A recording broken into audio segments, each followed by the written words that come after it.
L'importanza della prevenzione anche quando parliamo di gioco d'azzardo, di una dipendenza, di una patologia che può essere curata se intercettata in maniera precoce e se dati gli strumenti. La Regione Veneto si è dotata di una legge nel 2019 per la che crea la prevenzione, l'intercettazione, la cura, la riabilitazione da gioco d'azzardo.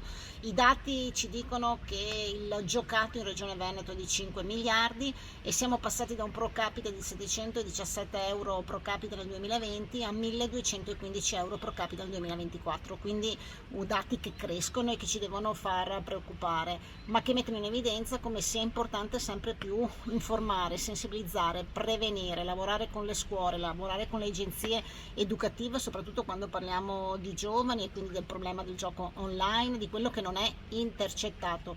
Momenti di sensibilizzazione come questo a Padova diventano fondamentali anche nel lavoro di rete tra diversi stakeholder. Sì, nelle aziende sanitarie sono previsti degli ambulatori dedicati all'interno dei SERD, quindi dei dipartimenti legati alle dipendenze, e poi anche tutta una serie di infrastrutture legate a quelli che sono appunto comunità riabilitative, quindi dedicate proprio per andare incontro alle persone che vengono intercettate e che affrontano il problema e ne vogliono uscire.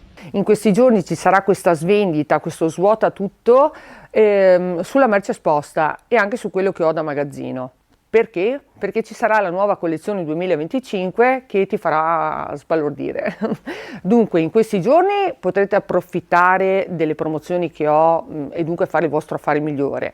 Però fra qualche settimana arriveranno anche tutti i prodotti nuovi e ci saranno importanti novità. E allora vi aspetto qui nel mio negozio, in questi giorni appunto come vi ho detto farete il vostro affare migliore, le 1001 notte in Viale Mediterraneo, vi aspetto.